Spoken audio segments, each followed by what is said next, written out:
Module 14 RDS का lab number 1 हम लोग स्टार्ट करते हैं। And how to create MySQL database by using RDS. ठीक है, ऑप्शन हमारे पास देखो, डेटाबेस बनाने के 6 डेटाबेस के इंजन हम लोग क्रिएट कर सकते हैं, starting from the Amazon Arora, MySQL, PostgreSQL, MariaDB, Oracle and SQL server. ठीक है, बट AWS आपसे बोल रहा है कि बनाने का तरीका सबका सेम है, टेम्पलेट्स अवेलेबल हैं, जो डेटाबेस इंजन आपको चाहिए उसका वर्जन आप सेलेक्ट कर लो और उसमें देख लो कि आपको क्या क्या कितना स्टोरेज इंस्टेंस का टाइप आपको चाहिए। Steps are same to create the all 6 database engines, बस आपको प्रोसेस पता होना चाहिए। तो हम लोग क्या करेंगे इस लैब में, MySQL डेटाबेस क्रिएट करना और उसको रिमोटली लॉग इन करना, ये सारी चीजें मैं आपको अंडरस्टैंड कराता हूँ। ठीक है, MySQL डेटाबेस जब भी हम लोग बनाते हैं तो थोड़ा सा आर्किटेक्चर में आपको समझा देता हूँ एग्जैक्टली। देखो होता क्या है, सबसे पहले आपको डेटाबेस बनाने से पहले 2 चीजें आपको चाहिए होती हैं, कौन से बीपीसी में और कौन से सबनेट्स को यूज करके आपको डेटाबेस को प्लेस कराना है। ठीक है, ये पहली चीज।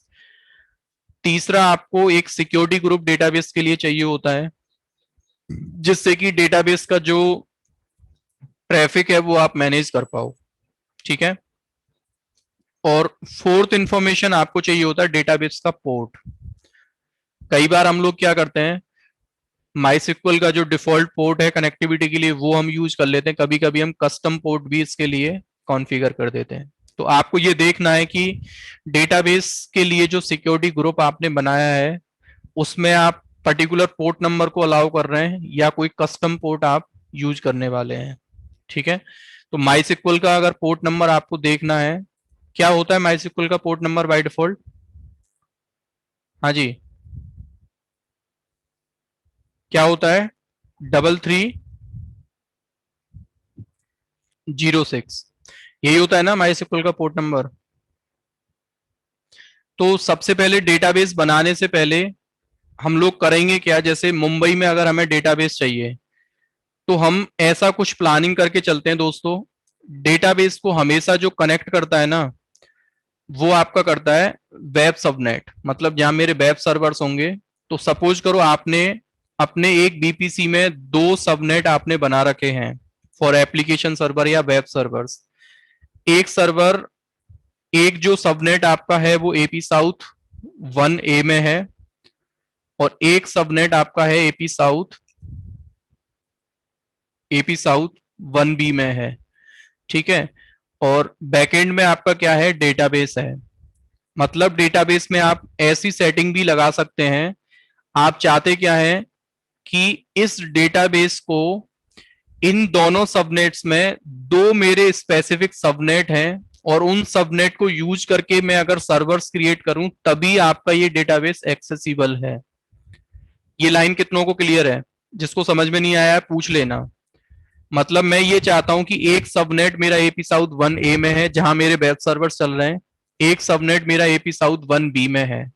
तो मैं ऐसा भी टैगिंग कर सकता हूं सिक्योरिटी रीजन से कि ये 2 ही सबनेट के सर्वर मेरे डेटाबेस को कनेक्ट कर पाए। आशीष, क्लियर है ना ये चीज? तो हम लोग करते क्या है यहाँ पे, एक सबनेट ग्रुप हम बना देते हैं और सबनेट ग्रुप में हम ये चीज बता देते हैं कि यार मेरे एक्चुअल में वेब सर्वर्स और एप्लीकेशन सर्वर्स कौन से सबनेट्स का पार्ट है। तो उन सबनेट्स को हम ग्रुप में टैग कर देते हैं कि अगर मैं फर्दर अपने वेब सर्वर्स को या एप्लीकेशन सर्वर्स को with in the subnet groups, जो सबनेट मैंने टैग करे उनका अगर पार्ट बनाता हूं तो ही मेरा डेटाबेस कनेक्ट होना चाहिए। क्लियर है सबको? हाँ जी, बहुत इंपॉर्टेंट चीज है ये। क्लियर है कि नहीं?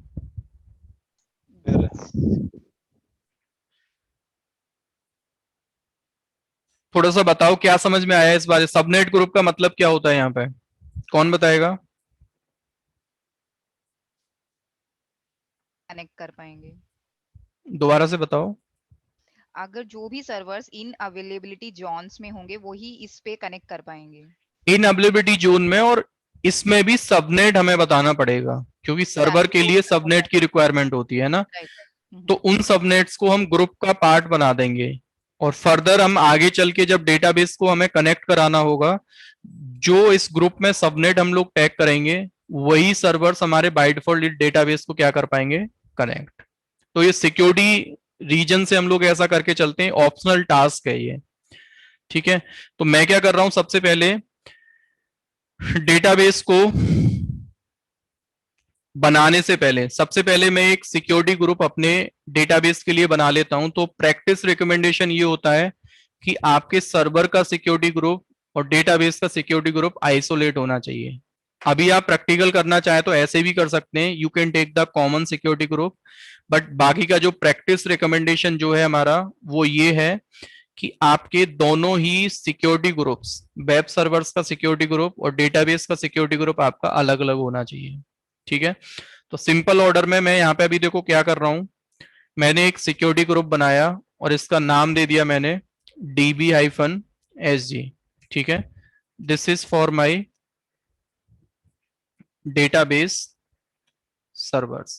कौन से बीपीसी में, तो आप ये देख लेना कि डेटाबेस को आप कहां पे रन करना चाहते हैं। और जब रूल आप डिफाइन करोगे यहाँ पे, आपको सिंपल ऑल ट्रैफिक नहीं लेना है, you will allow only specific port number. और वो पोर्ट आपको जो अलाउ करना है कौन सा, not MS SQL MySQL, और उसका पोर्ट नंबर क्या है, 3306। और कस्टम में आप चाहे तो यहाँ पे दो चीजें दे सकते हैं सिक्योर करने के लिए, अपने वेब सर्वर्स का या तो सिक्योरिटी ग्रुप डिफाइन कर दो, वो ज्यादा सिक्योर आपका हो जाएगा, या आप उनके आईपी आप डिफाइन कर सकते हैं। ठीक है, प्राइवेट आईपी।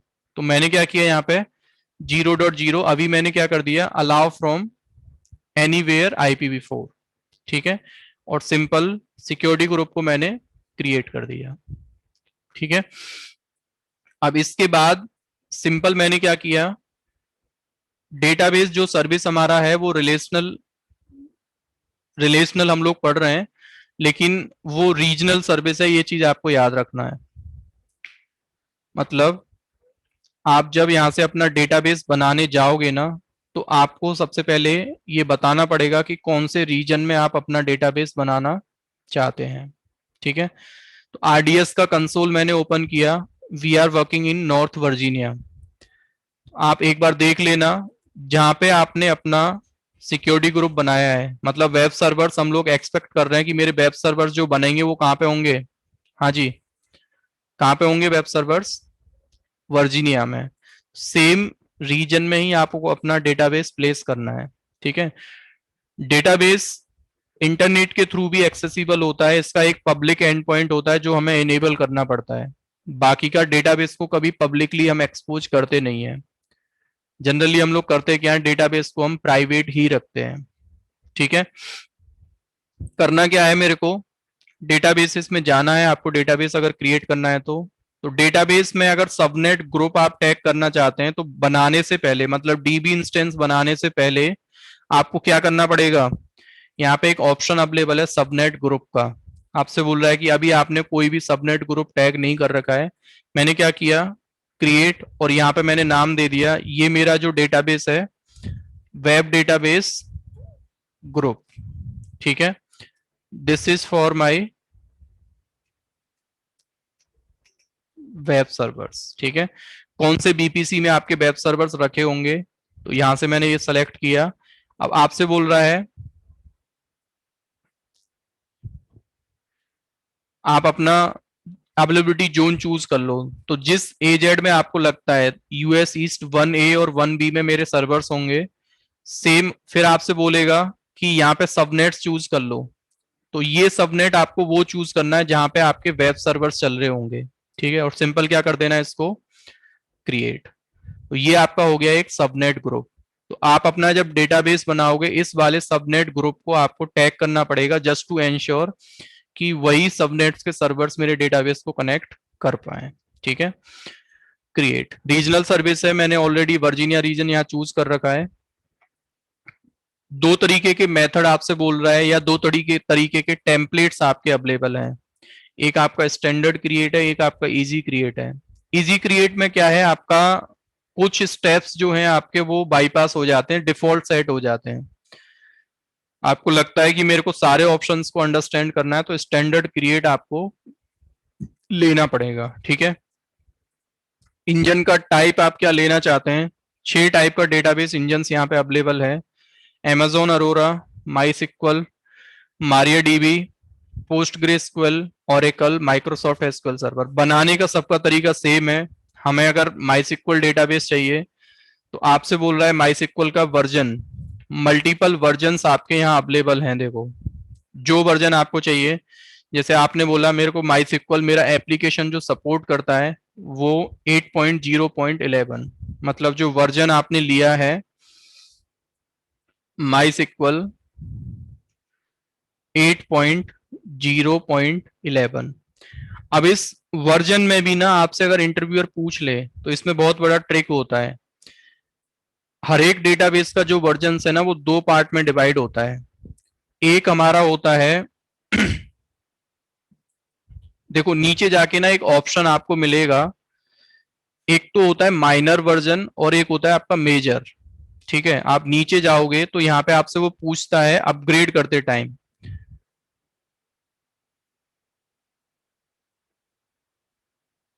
ये ऑप्शन देखो यहाँ पे आपको मिलेगा, तो इसको मैं बात करूंगा जब इस ऑप्शन पे हम लोग आएंगे।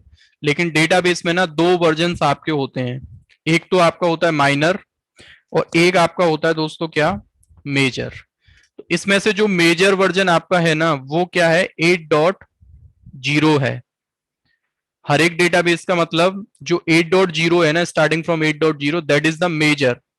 मतलब मैं इसको 9 पे ले जाना चाहता हूं ना तो 9.0 हमारा होगा। और माइनर यहाँ पे जो हमारा है ना वो क्या है, 11 है। जब हम डेटाबेस को अपग्रेड करते हैं ना तो कभी कभी हमारा एप्लीकेशन क्या है, अनसपोर्टेड हो जाता है डेटाबेस अपग्रेड होने की वजह से। कभी कभी हमें मेजर वर्जन, जैसे 7 आपका MySQL चल रहा था, आप 8 पे लेके चले गए तो ये मेजर वर्जन अपग्रेड कर दिया आपने। तो कभी भी ऐसे हम करते नहीं है, पहले एप्लीकेशन का नए वर्जन पे हम लोग टेस्टिंग करते हैं। कभी कभी ऐसा होता है माइनर वर्जन कोई अपग्रेड होता है तो माइनर माइनर से एग्जैक्टली होता क्या है, कभी कभी एप्लीकेशन चल भी जाता है और कभी कभी स्टॉप भी हो जाता है। It depends on your application. तो ना ही हम प्रोडक्शन में माइनर अपग्रेड करते हैं ना ही मेजर करते हैं, अनटिल अनलेस आपने उसका टेस्टिंग नहीं कर रखा है। जैसे अब आप एक क्वेश्चन यहाँ पे पूछोगे, सर यहाँ पे MySQL के मल्टीपल वर्जन्स मेरे को दिख रहे हैं, इन वर्जन्स को मैनेज कौन करता है? मतलब जैसे कि सपोज करो मार्केट में MySQL का कोई 9 वर्जन यहाँ पे आ गया, MySQL 9.0.1। अब वो मेरे पास यहाँ पे अवेलेबल नहीं है। तो AWS जनरली पता करता क्या है, मैंने आपसे बोला था AWS इंडिपेंडेंटली काम नहीं करता। मल्टीपल कम्युनिटीज से कांटेक्ट या कोलोबरेशन AWS ने कर रखा है। AWS जनरली करता क्या, जैसे MySQL आपका अलग कम्युनिटी हो गया तो उन्होंने MySQL से बोला कि भाई आप अपना जितने भी डेटाबेस के वर्जन्स आप चलाते हैं ना तो उनके टेम्पलेट्स मेरे को एक्सपोर्ट करके दे दो, जिससे कि मेरे साथ जो कस्टमर कनेक्टेड है AWS क्लाउड में उनको मैं वो स्पेसिफिक डेटाबेस अवेलेबल करा पाऊं। तो ये चीज हमें नहीं करना। MySQL हर एक डेटाबेस इंजन को अप टू डेट रखता है और वो कम्युनिटीज से कॉन्टिन्यूसली कांटेक्ट करता है कि आपके पास MySQL का कोई नया रिलीज आए तो तुरंत उसको आप अवेलेबल कराओ मेरे को, जिससे कि मैं अपने कस्टमर को उस नए रिलीज को अवेलेबल करा पाऊं।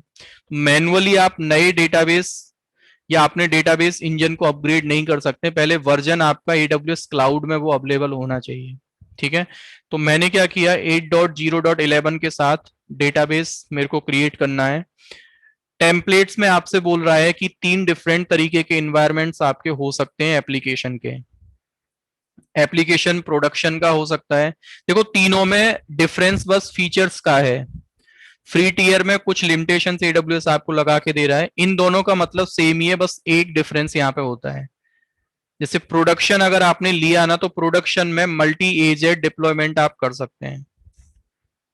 जनरली होता क्या है आपका, आप नीचे जाओगे ना तो यहाँ पे आपसे पूछता है कि आप अवेलेबिलिटी एंड ड्यूरेबिलिटी क्या रखना चाहते हैं, डेटाबेस इंस्टेंस को मल्टी एजेड में आपको रखना है, तो बाय डिफॉल्ट प्रोडक्शन में आपका create a stand by instance, मतलब उन्होंने ऑटोमेटिकली इस ऑप्शन को सेलेक्ट करके दिया है कि दो डिफरेंट अवेलेबिलिटी जोन में आपका डेटाबेस चलेगा, जिसमें से एक डेटाबेस इंस्टेंस आपका एक्टिव होगा और एक स्टैंड बाय पे होगा। और आपने अगर डू नॉट क्रिएट पे यहाँ पे कर दिया, मतलब टेम्पलेट तो प्रोडक्शन का ही होगा, बट आपने बता दिया कि मेरे को एक्टिव और स्टैंड बाय नहीं चाहिए। Do not create a stand by मतलब सिंगल ही बनना चाहिए, लेकिन इन्वायरमेंट मेरा क्या है, प्रोडक्शन है। ठीक है। और अगर आपने डेवलपमेंट एंड टेस्ट लिया, तो बाय डिफॉल्ट जो ऑप्शन आपको सेलेक्ट मिलता है ना, वो कौन सा मिलेगा, सेम ऑप्शन मिल रहा है आपको, कोई चेंजेस नहीं है। ये जस्ट आपकी अंडरस्टैंडिंग है कि मेरा एप्लीकेशन डेवलपमेंट या टेस्टिंग के लिए है, या I am creating database in free tier. दूसरा डिफरेंस आपका क्या है, जैसे आपने अगर फ्री टीयर लिया ना, तो आपके हर एक इंस्टेंस क्लास आपका यहाँ अवेलेबल नहीं है। जैसे कि स्टैंडर्ड क्लास और मेमोरी ऑप्टिमाइज, ये दोनों आपके यहाँ सपोर्टेड नहीं है। बट आप अगर डेवलपमेंट या टेस्ट यहाँ से सेलेक्ट करते हैं, तो ये दोनों आपके देखो अवेलेबल हैं अभी। मतलब कोई लार्ज कॉन्फ़िगरेशन का भी सर्वर आप फिजिकल कॉन्फ़िगरेशन या वर्चुअल कॉन्फ़िगरेशन आप उसका ले सकते हैं। ठीक है। मैंने क्या किया, यहाँ से फ्री टीयर सेलेक्ट किया, क्योंकि मेरे को डेटाबेस जो चाहिए वो फ्री टीयर की सेटिंग के साथ चाहिए। ठीक है। आपसे बोल रहा है कि डेटाबेस इंजन जो आपको बनेगा उसका नाम आप क्या चाहते हैं, तो मैंने डेटाबेस 1 ले लिया यहाँ पे। क्रेडेंशियल्स का पूछ रहा है कौन सा यूजर आपको चाहिए डिफॉल्ट, तो एडमिन रख लिया हमने। पासवर्ड पूछ रहा है, तो कोई भी पासवर्ड आप अपने डेटाबेस का क्रिएट कर सकते हैं, जो भी आपको लगता है। ऑटो जनरेट कराना है तो ऑटो जनरेट भी आप कर सकते हैं। ठीक है। इसके बाद कॉन्फ़िगरेशन का आपसे बोल रहा है कि वर्चुअल हार्डवेयर कॉन्फ़िगरेशन आपको क्या देना है, तो बाय डिफॉल्ट हमें जो फ्री टीयर में मिल रहा है ना, ओनली T2.micro। ठीक है। स्टोरेज में आपसे बोल रहा है 3 डिफरेंट टाइप के स्टोरेज, मैग्नेटिक, जनरल पर्पज लेना है या प्रोविजन आईओप्स। और इसमें भी आपसे बोल रहा है कि 20 जीबी मिनिमम आपको लेना पड़ेगा, और 16 टेराबाइट आप मैक्सिमम स्टोरेज प्रोविजन कर सकते हैं। अब कोई आप में से बताएगा कि 16 टेराबाइट ही हम क्यों ले सकते हैं, स्टोरेज मैक्सिमम 16 टीबी हम क्यों ले सकते हैं? सर इतना ही सपोर्ट करता है। सपोर्ट तो करता है, मतलब कुछ इसका और आंसर हो सकता है ना। मैंने आपको ईबीएस में बताई थी ये चीज, क्योंकि ईबीएस में मैक्सिमम वॉल्यूम का साइज क्या हो सकता है, 16 टीबी तो हो सकता है ना। हाँ जी। अगर हम जनरल पर्पस GP2 या GP3 यूज करते हैं, तो वॉल्यूम का मैक्सिमम साइज क्या हो सकता है, 16 टीबी। और एडब्ल्यूएस में जो डेटाबेस बना रहे हैं वो एट द एंड बैकएंड में तो चल तो एक इंस्टेंस के अंदर ही रहा है, तो एक इंस्टेंस में मैक्सिमम स्टोरेज कितना एडब्ल्यूएस दे रहा है, 16 टेराबाइट। That's the answer. ठीक है। बट आपसे बोल रहा है कि इसको भी आप ऑटो स्केल करा सकते हैं, मतलब AWS with the help of cloud watch. Cloud watch की मॉनिटरिंग आपको ऑलरेडी डेटाबेस के साथ एनेबल करके दे रहा है, जैसा कि EC2 सर्वर के साथ आपको मिलता है। कॉन्टिन्यूसली वो लोग क्या करते हैं, आपके डेटाबेस के स्टोरेज को मॉनिटर करते हैं, और मोर देन 80% जैसे यूटिलाइजेशन होता है, आपका एडिशनल कुछ जीबी स्टोरेज आपके डेटाबेस के लिए प्रोविजन हो जाता है अपने आप से। अगर आप इसको ऑटो स्केल कराना चाहते हैं, और ये लिमिट हमें बताना पड़ेगा कि कहां से कहां तक ऑटो स्केल हो सकता है। मतलब मैंने बता दिया कि 20 जीबी तो आप प्रोविजन कर देना, जिसका कॉस्ट मैं आपको दूंगा, और बफर में मैं 1000 जीबी लेके चल रहा हूं, तो यहां तक आपको अगर ऑटो स्केल करना पड़े तो स्टोरेज को आप स्केल कर पाओ। आपको लगता है कि मैं अपने आप से इसको चेंज करूंगा, तो आप मॉडिफाई करोगे फिर एवरी टाइम, जैसे 20 जीबी फिर 20 जीबी से ज्यादा, ये आपको खुद से मॉडिफाई करना पड़ेगा। ठीक है। अवेलेबिलिटी एंड ड्यूरेबिलिटी में फ्री टीयर में आपको सिंगल एजेड डिप्लॉयमेंट मिलेगा। You don't have option to deploy your database in multi AZ deployment. ठीक है। कनेक्टिविटी का बोल रहा है कि डेटाबेस आपको कहाँ रखना है, तो जिस बीपीसी में आपके सर्वर हैं बाय डिफॉल्ट वहीं पे हम डेटाबेस को प्रोविजन करते हैं। सबनेट ग्रुप उसने अपने आप से पिक कर लिया, कौन से सबनेट ग्रुप में आप इसको रन करना चाहते हैं। डेटाबेस को इंटरनेट से अगर आपको कनेक्ट करना है, तो इसके पब्लिक एंड पॉइंट को क्या करना पड़ेगा आपको, यस करना पड़ेगा। तो कभी भी हम डेटाबेस को पब्लिकली एक्सपोज नहीं करते हैं। अगर आपकी रिक्वायरमेंट है तो आप आराम से यहाँ से कर भी सकते हैं, ठीक है। डेटाबेस का सिक्योरिटी ग्रुप आप क्या चाहते हैं, तो डिफॉल्ट अभी सेलेक्ट हो रखा है। आपको लगता है कि मैंने एक नया सिक्योरिटी ग्रुप बना रखा है, किस नाम से, DBSG के नाम से, तो आप इसको यहाँ पे लगा सकते हैं, ठीक है। डेटाबेस को कौन से अवेलेबिलिटी जोन में स्पिन आपको करना है, नो प्रेफरेंस दिया तो किसी भी एजेड में हो जाएगा। और आपको लगता है सबनेट ग्रुप में से आपको लगता है कि US ईस्ट 1A में जाना चाहिए, तो आप ये भी ऑप्शन यहाँ पे ऑप्ट कर सकते हैं, ठीक है। एडिशनल कॉन्फ़िगरेशन में पोर्ट नंबर पूछ रहा है कि डिफॉल्ट पोर्ट 3306 है, आप इसको कम ज्यादा भी कर सकते हैं, जो भी कस्टम पोर्ट आपको देना है, ठीक है। अब ये आपके आगे मैनेजमेंट आपसे बोल रहा है कि कोई इनिशियल डेटाबेस आप चाहते हैं, जैसे कि आपने बोला कि हम डेटाबेस में कोई नया डेटाबेस हमें बनाना है तो एक कमांड हम चलाते हैं। हाँ जी, नए डेटाबेस बनाने के लिए कमांड क्या होती है, क्रिएट डेटाबेस और डेटाबेस का नाम। लेकिन AWS आपको एक ऑप्शन दे रहा है कि कोई डिफॉल्ट आप अगर ऐसा चाहते हैं कि मैं जब भी डेटाबेस को कनेक्ट करूं तो मेरे को DB1 के नाम से एक डेटाबेस ऑलरेडी मिलना चाहिए, या फिर स्टूडेंट के नाम से एक डेटाबेस मेरे को ऑलरेडी क्रिएटेड मिलना चाहिए, ठीक है। अब डेटाबेस का ये हो गया डिजास्टर प्लान। AWS आपके डेटाबेस का ऑटोमेटिक बैकअप भी लेता है। आप चाहते हैं कि इसका बैकअप क्रिएट हो तो आपको इसको इनेबल करना पड़ेगा। आप चाहते हैं इसका बैकअप ना हो, मैं अपने आप से इनिशिएट करूंगा। दो चीजें होती हैं यहाँ पे डेटाबेस की, एक तो आपका होता है स्नैपशॉट और एक आपका होता है बैकअप। तो स्नैपशॉट और बैकअप का मतलब जो EBS में मैंने आपको समझाया वही होता है। बैकअप मतलब फुल फाइल सिस्टम का बैकअप कर दो, और स्नैपशॉट मतलब पर्टिकुलर कॉन्फ़िगरेशन के साथ आपने उसका पिक्चर क्लिक कर लेना, उसका स्नैपशॉट क्रिएट कर देना। स्नैपशॉट जो हमारा होता है कंट्रोल ऑफ यूजर, ये स्नैपशॉट यूजर जब चाहे आप अपने डेटाबेस का स्नैपशॉट ले सकते हैं और उसको फिर रीस्टोर कर सकते हैं पर्टिकुलर कॉन्फ़िगरेशन पे। और बैकअप का मतलब यहाँ पे होता है कि एंड टू एंड, मतलब जितना भी डेटाबेस में आपने टेबल्स बना रखे, डेटाबेस बना रहे हैं, सबका बैकअप होना चाहिए। कोई पर्टिकुलर कॉन्फ़िगरेशन पे आप उसको कैप्चर नहीं करना चाहते हैं तो बैकअप AWS के कंट्रोल में है, बट आपके पास ऑप्शन है कि आप उसका ऑटोमेटिक बैकअप आप चाहते हैं कि नहीं। और उसमें भी रिटेंशन पीरियड आपसे बोल रहा है, कितने दिन पुराना बैकअप आपको रिस्टोर करना पड़ सकता है। मैक्सिमम 35 डेज हो सकता है, मिनिमम आपका 7 डेज ऑलरेडी आपको सेट मिलता है, ठीक है। जैसे आपने अगर यहाँ पे कर दिया क्या 35 डेज, तो लास्ट 35 डेज का बैकअप आप रिस्टोर कर सकते हैं। और बैकअप जो यहाँ पे काम करता है ना आपका, वो पॉइंट इन टाइम में काम करता है। पॉइंट इन टाइम का मतलब ये होता है जैसे कि 17 जुलाई को अगर आपने अपना डेटाबेस बनाया और 20 जुलाई को, जैसे 3 दिन बाद आपको अगर ऐसा याद आता है कि मेरे को 18 तारीख को रात के 12:05 का बैकअप रिस्टोर करना है, तो आप किसी भी मिनट का बैकअप रिस्टोर कर सकते हैं। यहाँ पे ये फायदा है, जिस दिन से आपका डेटाबेस लाइव हुआ था उसके एक हफ्ते बाद भी आपको लगता है ना with in the retention period, लेकिन अगर 7 डेज का रिटेंशन पीरियड आपने लिया तो 1 वीक बाद आपको लगता है ना कि किसी भी पर्टिकुलर टाइम का बैकअप मेरे को रिस्टोर करना है, इवन फॉर द मिनट्स। ऐसा नहीं 12 बजे का ही कर पाओगे, 12:05 का भी बैकअप आपको रिस्टोर करना पड़ा तो वो भी AWS आपको अवेलेबल करा के देता है, ठीक है।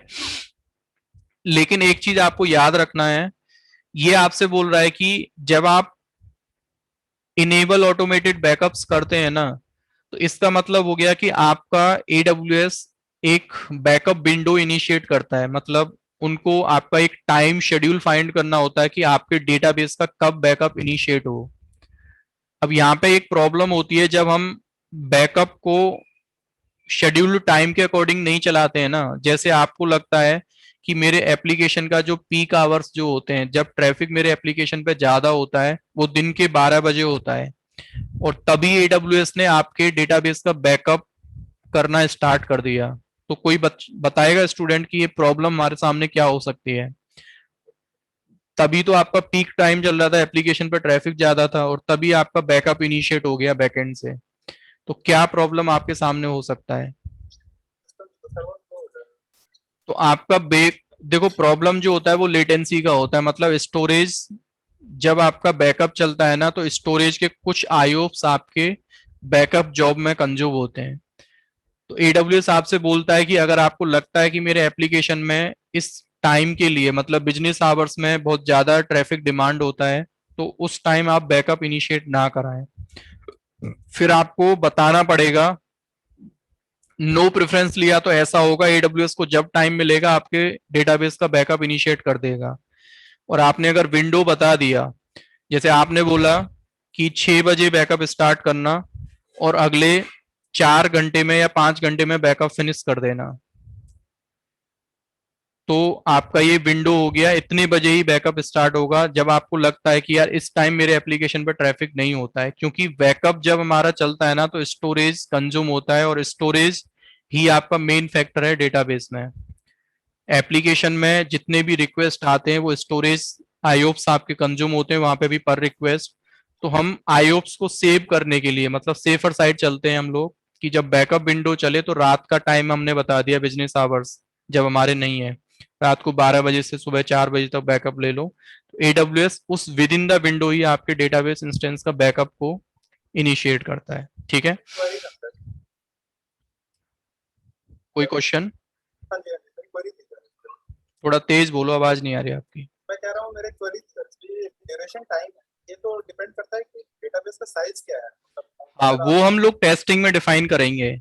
क्योंकि अगर आपका डेटाबेस का साइज सपोज करो है आपका 1 TB का है, तो एडब्ल्यूएस आपको ना ऑफिशियली बोलेगा, आपने अगर टाइम दे दिया 3 घंटे का, वैसे वो विद इन द डेटाबेस का साइज कुछ भी हो, वो आप जो बैकअप विंडो आप डिफाइन करोगे ना, उसमें ही बैकअप वो फिनिश कर देते हैं। लेकिन उनको कहीं लगता है कि यार डेटाबेस का साइज बहुत बड़ा है जिसमें कि विद इन द विंडो आपका फिनिश नहीं हो पा रहा, तो आपसे एडिशनली वो टाइम पूछते हैं कि हमें 1 घंटा और ज्यादा चाहिए। ऑफिशियली आपको बताएंगे, दे विल कनेक्ट यू, कि जो आपने डेटाबेस में विंडो डिफाइन कर रखा है ना, दैट इज समथिंग रॉन्ग, आपको थोड़ा सा टाइम उसका क्या करना पड़ेगा, एक्सटेंड। ठीक है, डेटाबेस जब आप बनाते हैं तो दो चीजें आपकी डिफॉल्ट क्रिएट होती हैं। डेटाबेस का एक डिफॉल्ट बैकअप होता है, और उसके साथ ही एक एडब्ल्यूएस आपके डेटाबेस का स्नैपशॉट क्रिएट करता है। ठीक है, इंटरव्यू का क्वेश्चन है, पूछ लिया जाता है कि जब फर्स्ट डेटाबेस बनता है तो क्या उसका कोई बैकअप और स्नैपशॉट हमें मिलता है? तो आपको आंसर करना है यस, एक डिफॉल्ट स्नैपशॉट भी मिलेगा आपको, डिफॉल्ट बैकअप भी मिलेगा। ठीक है, फर्स्ट टाइम जब डेटाबेस आप बनाओगे। ठीक है, इसके बाद मॉनिटरिंग में अगर हम चलते हैं, तो क्लाउड वॉच के बेसिक मॉनिटरिंग आपको मिलता है डेटाबेस इंस्टेंस के साथ। डिटेल्ड मॉनिटरिंग अगर आपको चाहिए तो वो आप यहाँ से इनेबल कर सकते हैं। डेटाबेस के लॉग अगर आपको एक्सपोर्ट करने हैं, audit log, error log, general log, slow query log, cloud watch पे अगर आपको ये लॉग एक्सपोर्ट कराने हैं तो वो भी आप यहाँ से कर सकते हैं। ठीक है, इसके बाद मेंटेनेंस का आपसे बोल रहा है, यार 1 मिनट देना बस, है ना। मेंटेनेंस का देखो आपसे यहाँ पे बोल रहा है, ये चीज मैं आपको यहाँ पे समझा रहा था अभी, कि एडब्ल्यूएस क्या करता है, जैसे आपने अपने डेटाबेस को इस पर्टिकुलर वर्जन के साथ अगर क्रिएट कर दिया, तो बाद में वो आपसे बोल रहा है कि अगर आपको लगता है कि डेटाबेस का कोई नया रिलीज मेरे को चाहिए, एप्लीकेशन को मेरे को 8.0.12 पे लेके जाना है, तो याद रखना ये काम एडब्ल्यूएस कर सकता है, मतलब आपके डेटाबेस को 11 से 12 पे अपने आप से लेके जा सकता है। कब? ओनली माइनर वर्जन को एडब्ल्यूएस अपग्रेड कर सकता है, नॉट मेजर। ये चीज आपको याद रखना है। बट ये सेटिंग पता है हम कब चेक करके चलते हैं, जब आपको लगता है कि मेरा एप्लीकेशन अगर ऑटो माइनर वर्जन अपग्रेड भी हो जाता है ना, तो कोई इम्पैक्ट एप्लीकेशन पे नहीं है, तब आपको ये वाला फीचर क्या करना है, इनेबल करना है, अदरवाइज कीप इट अनचेक। तो एडब्ल्यूएस आपके कभी भी डेटाबेस के माइनर वर्जन को ऑटो अपग्रेड नहीं करेगा। आपको लगता है कि मैंने टेस्टिंग ऑलरेडी कर रखा है, नए वर्जन पे भी एप्लीकेशन मेरा ठीक चलता है, तो आप इसको क्या कर सकते हैं, इनेबल करा सकते हैं। ठीक है, अब माइनर वर्जन में भी आपसे मेंटेनेंस विंडो पूछ रहा है, नो प्रेफरेंस दिया, दैट मीन्स कि कभी भी जब AWS को लगेगा आपके डेटाबेस को अपग्रेड कर देगा। सेलेक्ट विंडो में आपको बताना पड़ेगा कि कब आपको कितने बजे कौन से दिन अपग्रेड आपको कराना है, तो आप वो विंडो भी यहाँ पे फिर बता सकते हैं। ठीक है, मैंने अभी नो प्रेफरेंस यहाँ पे लिया है। डिलीशन प्रोटेक्शन का आपसे बोल रहा है इसका मतलब ये हो गया कि डेटाबेस को कोई बाय मिस्टेक से डिलीट ना कर दे, इवन यूर रूट। तो लोड बैलेंसर में मैंने आपको बताया था डिलीशन प्रोटेक्शन वहां पे भी था, याद है ना आपको? हाँ जी, incidentally by mistake directly database को कोई डिलीट ना कर दे, तो इस ऑप्शन को हमेशा हम प्रोडक्शन में इनेबल करके ही चलते हैं। इवन आप रूट से लॉग इन होंगे ना, फिर भी डेटाबेस डिलीट नहीं होगा अनटिल अनलेस इस ऑप्शन को आप अनचेक नहीं करोगे। ठीक है, और यहाँ पे लिखा भी है protect the database from being deleted accidentally while this option is enabled you can not delete the database. ठीक है, सिंपल क्या करना है, एस्टिमेटेड मंथली कॉस्ट आपको बता रहा है और क्रिएट डेटाबेस। डेटाबेस जब हम फर्स्ट टाइम क्रिएट करते हैं तो कम से कम 10 मिनट का टाइम आपका लगता है फुली एक्टिवेट होने में। ठीक है, क्योंकि डेटाबेस में पूरा इंस्टॉलेशन बैकएंड से AWS इनिशिएट कराता है, इसका एक डिफॉल्ट बैकअप लेता है, इसका एक स्नैपशॉट लेता है, तो ये कंप्लीट होने में थोड़ा सा आपका टाइम लगता है। तो हम क्या करते हैं, डेटाबेस के फर्दर जो सेटिंग्स वगैरह हैं उनको मैं आपको बताऊंगा। अभी हम रिकॉर्डिंग हम स्टॉप कर लेते हैं तब तक। ठीक है, 10 मिनट वेट कर लें, इसका स्टेटस अभी क्रिएटिंग में है। जैसे ये यहाँ पे एक्टिव होगा विल लेट यू नो कि इसके क्या क्या ऑप्शंस हैं, क्या आपका बैकअप हुआ है, क्या इसका स्नैपशॉट बने हैं, उन सारी चीजों की मैं आपसे बात करता हूँ। ठीक है, तो अभी क्या करते हैं, हम रिकॉर्डिंग को कर लेते हैं पॉज।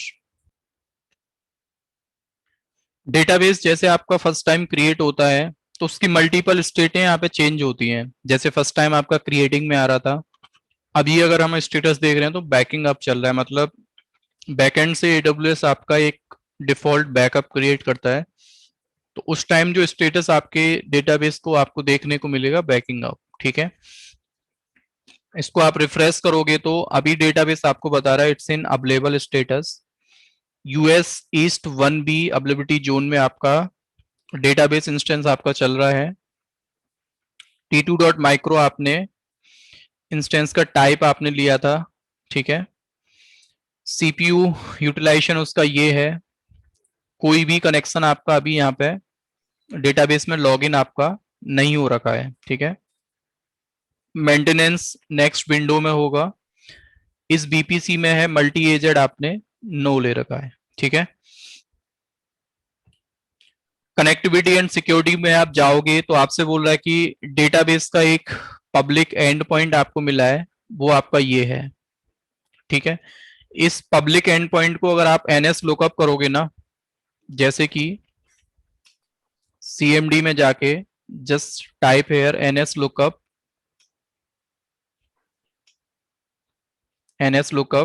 एंड इसको यहां से कॉपी करो आप एंड, तो आपको बता रहा है कि this is the public IP of your database and this is the private IP। ठीक है, यानी कि दो तरीके से हम, या तो इस पब्लिक IP से भी आप कनेक्ट कर सकते हैं डेटाबेस को, या फिर इस प्राइवेटली मतलब विद इन द BPC इस IP से, और आउट ऑफ द BPC आप यहां से कनेक्ट कर सकते हैं। ठीक है, चलो पोर्ट नंबर आपका क्या है 3306।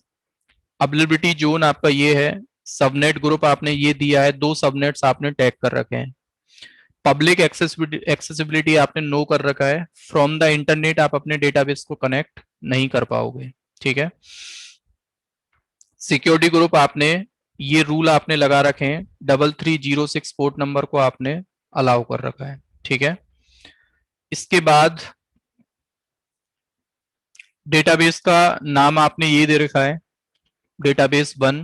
इसका कोई भी रेप्लिकेशन आपने बना नहीं रखा है, एक ही आपका डेटाबेस है, वो आपका स्टैंड अलोन है। ठीक है, मॉनिटरिंग में आप जाओगे तो ये आपके कुछ metrics by default CPU utilization का, DB कनेक्शंस का, फ्री स्टोरेज स्पेस का, यहाँ पे आप मैनेज कर सकते हैं कि कितना डेटाबेस का यूटिलाइजेशन चल रहा है, मेमोरी का, आईओप्स का, डीबी कनेक्शंस का, ये सारी चीजें। ठीक है।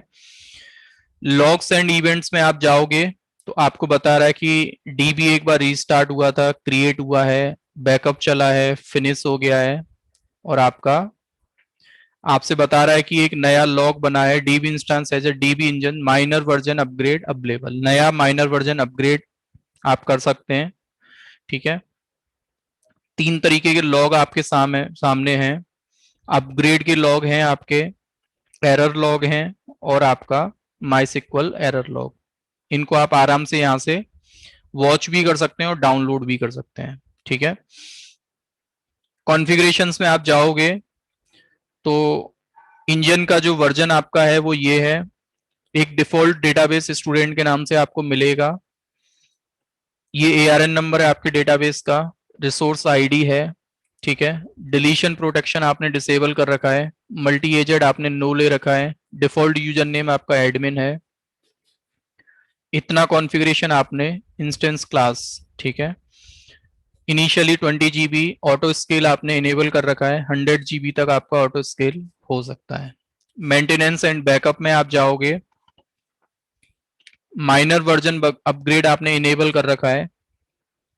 सैटरडे को इतने बजे यूटीसी टाइम के अकॉर्डिंग आपका ये जो वर्जन है आपका ऑटो अपग्रेड हो जाएगा। ठीक है। पेंडिंग मेंटेनेंस में बता रहा है आपसे डीबी अपग्रेड चलेगा, मतलब जब वो अपग्रेड होता है ना तो टाइम भी बताता है कि इतने बजे 24 जुलाई को अप्लाई डेट आपका ऑटो माइनर अपग्रेड। यहाँ पे आपको अपना डेटाबेस 11 से 23 पे आपको मिल जाएगा। बैकअप का सेटिंग आपने ये कर रखा है। ठीक है। एक आपका बैकअप स्नैपशॉट आपका इस नाम से क्रिएट हुआ है। ठीक है। तो डिफॉल्ट बैकअप और स्नैपशॉट अगर आपको डेटाबेस के देखने हैं, ये आपका डेटाबेस का बैकअप, और एक आपका डिफॉल्ट स्नैपशॉट भी आपको यहाँ पे दिखेगा। वो सिस्टम जनरेटेड मतलब ऑटो जनरेटेड है। ठीक है। तो बैकअप और स्नैपशॉट को हम लोग यूज करते हैं just to restore the database. अब यहां से आगे डेटाबेस को अगर आपको कनेक्ट करना है तो कनेक्ट करने के 2 तरीके हैं। एक तो आप CLI मेथड से कर सकते हैं और दूसरा मेथड आपका है GUI। कमांड लाइन के लिए आपके पास एक लिनक्स का मशीन होना चाहिए। ठीक है। तो मशीन अगर आपने AWS में नहीं बना रखा है तो आप ऐसा मान लें कि जो मशीन आप बना रहे हैं ना वो आपका वेब सर्वर है। ठीक है। तो मैंने क्या करना है, जिस रीजन में मेरा डेटाबेस चल रहा है सेम रीजन में मैंने, लेकिन एक चीज आप देख लेना कि अवेलेबिलिटी जोन आपको वही लेना है जो सबनेट ग्रुप में आपने टैग किया था। तो US ईस्ट 1A में मैंने एक सर्वर बनाया Amazon लिनक्स के साथ, और मैं ये मान के चल रहा हूं कि ये जो सर्वर है ना मेरा, ये मेरा वेब सर्वर है जहां मेरा एप्लीकेशन है या फिर जहां से मैं अपने डेटाबेस को कनेक्ट करने वाला हूं। ठीक है। Default security. श्याम, एक क्वेश्चन है। हाँ ये जी। हमारा जो डाटाबेस अभी इंस्टॉल हुआ वो भी तो किसी न किसी इंस्टांस पे ही हुआ है ना, तो उसको भी तो हम एक्सेस कर सकते हैं ना उस इंस्टांस में लॉगिन करके, या नहीं? OS लॉगिन तो डिसेबल होता है ना यहाँ पे। यही तो मैंने बताया था कि डायरेक्ट आप उसके डेटाबेस के OS को कनेक्ट नहीं कर सकते हैं। ओके, वो इंस्टॉल होगा किसी इंस्टांस में but we can not access that OS, right? Right. हम डेटाबेस को ओनली उसके एंड पॉइंट के थ्रू कनेक्ट कर सकते हैं। तो हमें फीलिंग वही आएगी जब डेटाबेस कनेक्ट हो जाएगा ना, तो हम अपने डेटाबेस जितने बने हैं उनको चेक कर सकते हैं, टेबल्स को देख सकते हैं, बट डेटाबेस जिस OS पे चल रहा है बैकएंड से वो हम नहीं देख सकते। ओके, ठीक है। OS लेयर AWS के कंट्रोल में है। गुड। और आप इस चीज को कस्टमर मैनेज बनाना चाहते हैं क्योंकि सर्विस क्या है आपका, AWS मैनेज है। कस्टमर मैनेज बनाना चाहते हैं तो आप एक EC2 इंस्टेंस बना लो, उसमें एक OS मिलेगा, OS के अंदर आप डेटाबेस इंस्टॉल कर दो, तो यहाँ पे आप OS भी कनेक्ट कर पाओगे और डेटाबेस भी कनेक्ट कर पाओगे। ठीक है। ओके। हमने जब डेटाबेस बनाया था तो एक्सेस उसको पब्लिक दिया था? नहीं, प्राइवेट रखा है हमने, पब्लिक एक्सेसिबिलिटी को नो किया था हमने। तो वो भी करके दिखाऊंगा, जैसे कि अभी जो ये डेटाबेस आपका चल रहा है ना, अगर इस डेटाबेस को किसी रिमोट लोकेशन से, मतलब आप अपने लैपटॉप से अगर कनेक्ट करोगे ना, दिस इज नॉट एक्सेसिबल। अगर आप चाहते हैं कि ये इंटरनेट के थ्रू मेरे पर्सनल लैपटॉप से भी डेटाबेस कनेक्ट हो, तो आपको पब्लिक एक्सेसिबिलिटी को क्या करना पड़ेगा, यस करना पड़ेगा, और बीपीएन आपके पास है तो फिर करने की जरूरत नहीं है। ठीक है, चले हम लोग आगे कंटिन्यू करें। तो एक सर्वर मैंने बनाया है simple,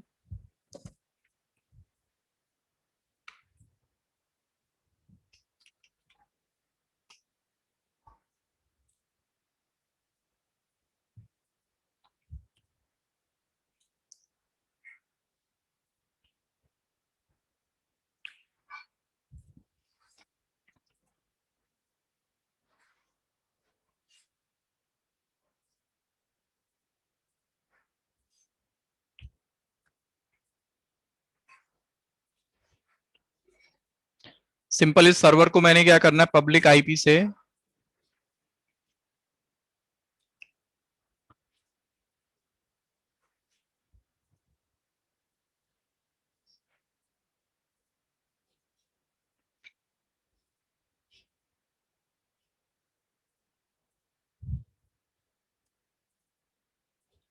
click on open, yes, ठीक है, EC2 हाइफन यूजर।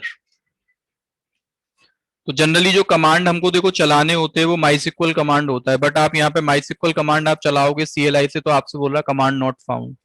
क्या करना है आपको, yum इंस्टॉल माइसिक्वल हाइफन भाई। तो एक माइसिक्वल कमांड आपको इंस्टॉल कर लेना है। उसके बाद कमांड आपका क्या है, सिंपल माइसिक्वल हाइफन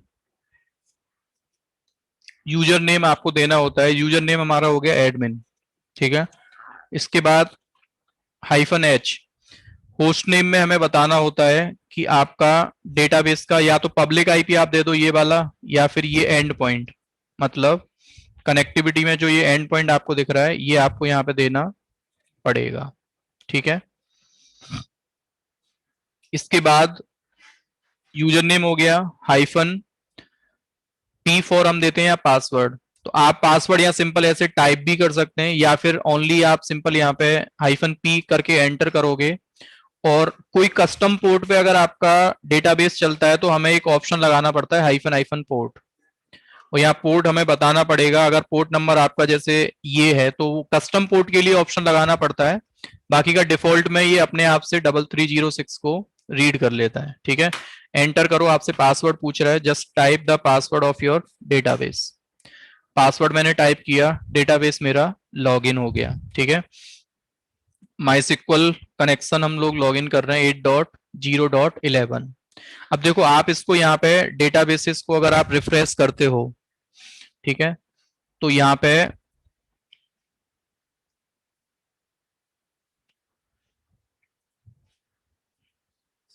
अगर आप कनेक्शंस में जाओगे ना, यहाँ पे मॉनिटरिंग में आपको कनेक्शंस भी यहाँ पे दिखेगा, ठीक है, डीबी कनेक्शन, ठीक है। तो ये आपको बताएगा कि एक कनेक्शन आपका बना है अभी, या फिर आप क्लाउड वॉच में जाके भी देख सकते हैं कि डीबी कनेक्शंस का काउंट क्या चल रहा है, ठीक है। हमने लॉगिन किया, सबसे पहले कमांड आप चलाओ। अब देखो ये आपका डेटाबेस इंजीनियर का काम हो गया, यहां से आगे हमारा काम क्या था, डेटाबेस को क्रिएट करना और डेटाबेस को जो एप्लीकेशन या वेब टीम है उसको बता देना कि this is the end point. अब उनका काम है कि इस डेटाबेस में जाके वो लोग करते क्या है। जैसे आपने सिंपल कमांड चलाया शो डेटाबेसेस, तो आपको बता रहा है कि इतने डेटाबेस आपके ऑलरेडी बने हुए हैं। स्टूडेंट नाम का डेटाबेस आपने पहले से यहाँ पे बना रखा है। डेटाबेस यूज करना है तो हम लोग क्या करते हैं, यूज स्टूडेंट। तो डेटाबेस अभी हम कहाँ पे काम कर रहे हैं, स्टूडेंट नाम के डेटाबेस में। अब आगे आपको टेबल्स वगैरह क्रिएट जैसे भी करनी है तो आप इंटरनेट पे जाओ और कमांड आप फाइंड कर सकते हैं, जैसे क्रिएट टेबल इन माइसिक्वल, ठीक है। तो आपको टेबल क्रिएट करने का एक कमांड आपको मिल जाएगा, जैसे कि ये आपका एक कमांड है, ठीक है। इसको कॉपी कर लो और यहाँ पे क्या कर दो, आप एंटर कर दो, ठीक है। शो टेबल्स करो आप यहाँ पे, अभी पर्सन्स के नाम से टेबल बन गया आपका।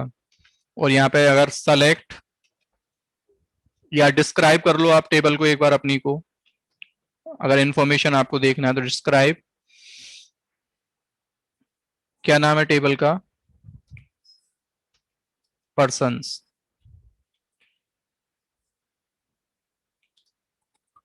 ये आपको बता रहा है ये वैल्यूज आपने यहाँ पे दे रखी है। तो ये सारे स्टेप्स क्या है आपके सेम है जो हम डेटाबेस में जनरली काम करते हैं।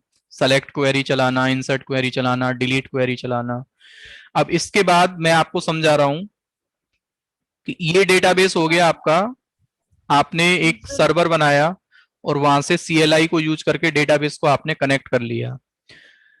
लेट सपोज डेटाबेस को आपको किसी पब्लिक एंड पॉइंट से अगर कनेक्ट करना पड़ा ग्राफिकली, तो कंपनीज क्या करते हैं आपके ना इंटरनल ग्राफिकल टूल्स बना के रखते हैं डेटाबेस को ग्राफिकली मैनेज करने के लिए।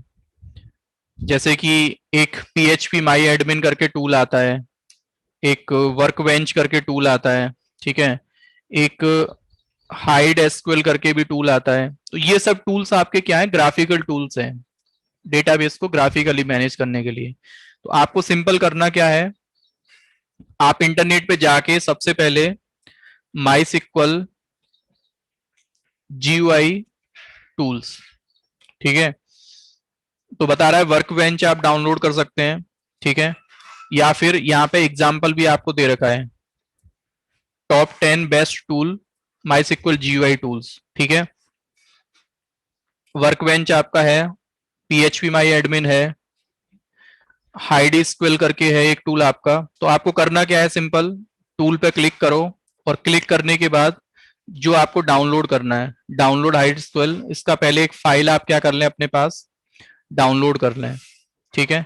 इंस्टॉलर आपसे बोल रहा है, तो मैंने क्या किया, एक EXE फाइल पहले सबसे पहले अपने लैपटॉप में डाउनलोड कर लिया, ठीक है। एज ए EXE फाइल पहले आपको वो इंस्टॉल कर लेना है।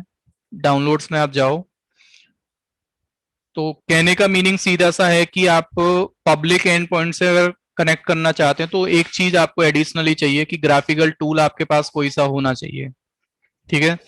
और एडिशनली दूसरी चीज की रिक्वायरमेंट क्या है, अगर इंटरनेट से या रिमोट लोकेशन से आप डेटाबेस को कनेक्ट करना चाहते हैं तो एक ऑप्शन आपके पास है पब्लिक एक्सेसिबिलिटी का। until unless you will not enable that particular option you will not be able to access the database from the internet, ठीक है। तो एक सेटिंग आपका है कौन सा, ये वाला सेटिंग आपको वेरीफाई कर लेना है अपने डेटाबेस पे जाके सबसे पहले कॉन्फ़िगरेशंस में, ठीक है। जो यहाँ पे एक ऑप्शन आपको मिलेगा पब्लिक एक्सेसिबिलिटी करके, ठीक है।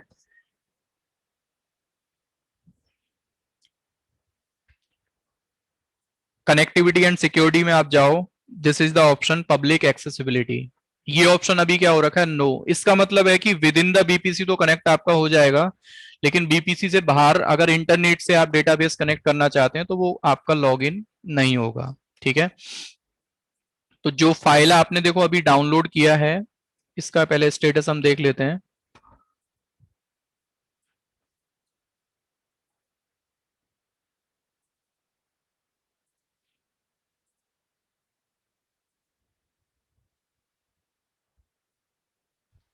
श्याम, जो डेटाबेस हमने क्रिएट किया है उसका यूजर नेम और पासवर्ड बाय डिफॉल्ट वाला यूज कर रहे हो क्या?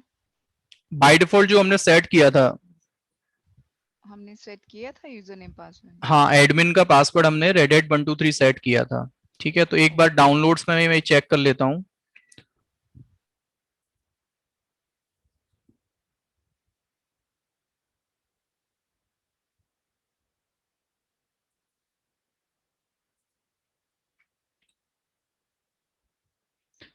ऐसा करते हैं, ये जब तक डाउनलोड हो रहा है तो मैं रिकॉर्डिंग को एक बार पॉज कर लेता हूं, ठीक है।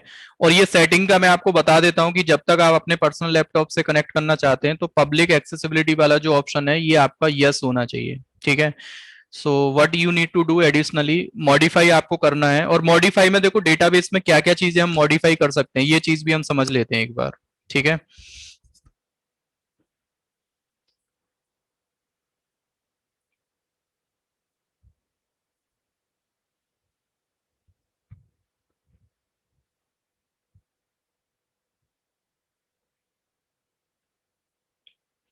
देखो आपसे बोल रहा है कि एक तो आप पासवर्ड अपडेट कर सकते हैं, जो एडमिन यूजर का पासवर्ड आपने सेट किया था वो अपडेट कर सकते हैं।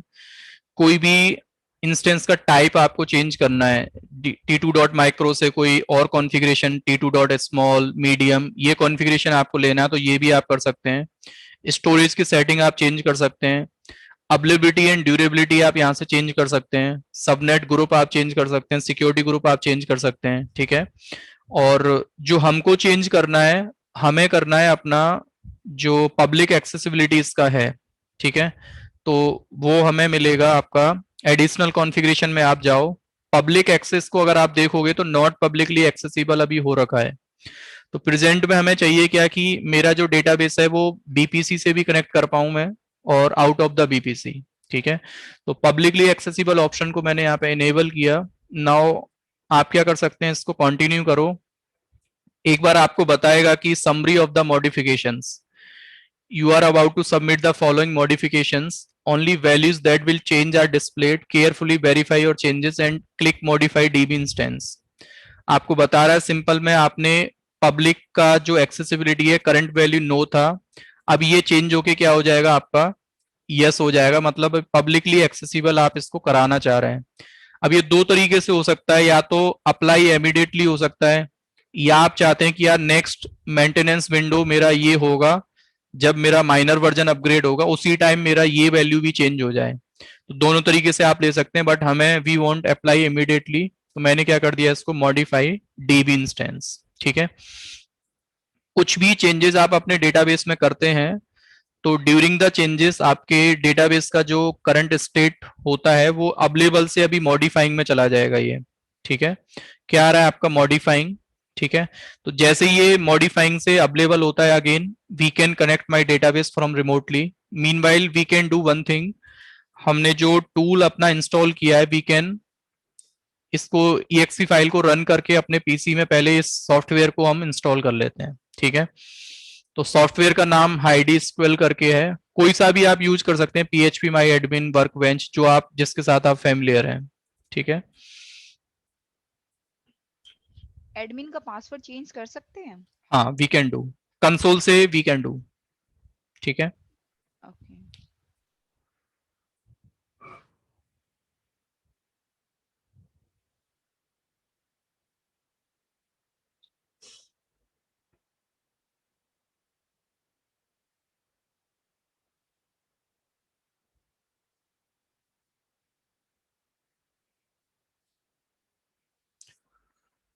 रीस्टार्ट करने को बोल रहा है computer, no I will restart computer later. Tool आपका इंस्टॉल हो गया, सिंपल आप एक बार अपना डेटाबेस का स्टेटस चेक कर लो, it should be in available status. ठीक है। मतलब डेटाबेस 1 में जाके अगर आप चेक करोगे तो पब्लिक एक्सेसिबिलिटी आपका क्या हो गया अभी देखो, यस। सेम एंड पॉइंट को यूज करके या फिर पब्लिक आईपी भी आपके पास है, जैसे कि इस पब्लिक आईपी से भी आप अपने डेटाबेस को कनेक्ट करोगे ना, ये भी मैं आपको दिखा देता हूं एक बार। जैसे आपने यहां से एग्जिट किया, एग्जिट करने के बाद जो आप अभी FQDN यूज कर रहे हैं ना, इसकी जगह आप डेटाबेस का पब्लिक आईपी भी आप यहाँ पे यूज कर सकते हैं। एंटर करो, पासवर्ड दो जो भी आपने सेट कर रखा है।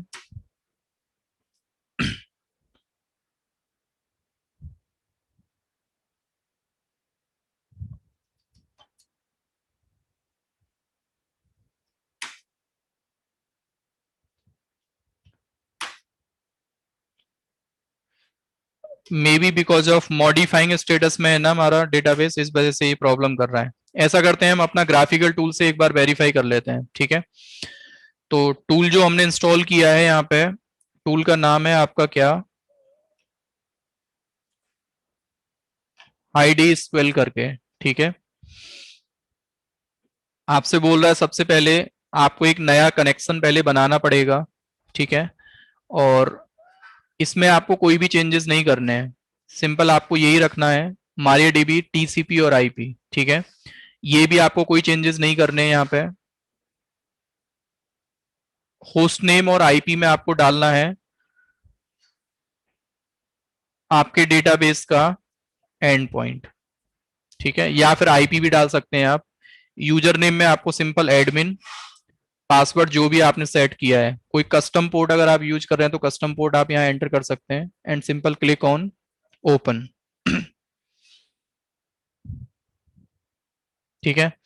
Setting for unmanaged were change, मैंने कहा ओके यस, ठीक है। तो ये तरीका क्या हो गया, आपका डेटाबेस जो आप CLI से इंफॉर्मेशन चेक कर पा रहे थे, आपको बता रहा है कि इतने सारे डेटाबेस आपने बना रखे हैं। एक डेटाबेस आपने बनाया स्टूडेंट के नाम से, ठीक है, और इसमें एक टेबल बना हुआ है पर्सन्स के नाम से। इस टेबल के अंदर आप जाओगे तो आपके इस टेबल के अंदर जो भी फील्ड्स, जो वैल्यूज आपने रखे होंगे वो आपको यहाँ पे दिख रहा है। अब आगे का मैनेजमेंट तो दोस्तों आपके ऊपर डिपेंड करता है कि डेटाबेस को आप मैनेज कैसे करना चाहते हैं। इसमें कितने भी आप डेटाबेस बनाओ, नए कितने भी टेबल्स बनाओ, कॉलम्स की इंफॉर्मेशन, एप्लीकेशन कनेक्टिविटी सब आप कर सकते हैं। बट एप्लीकेशन कनेक्टिविटी के लिए आपको याद रखना है कि ये वाला एंड पॉइंट मेरे को डिफाइन करना है, या फिर ये वाली कमांड मेरे को एप्लीकेशन के कोड में पास करना है, ठीक है। तो इस पर्टिकुलर लैब में हमने सिंपल देखा है डेटाबेस को बनाना और डेटाबेस कनेक्ट करना ग्राफिकल से, CLI से, with in the BPC, out of the BPC, subnet group क्या होता है, ठीक है। इस लैब को हम ये स्टॉप कर लेते हैं।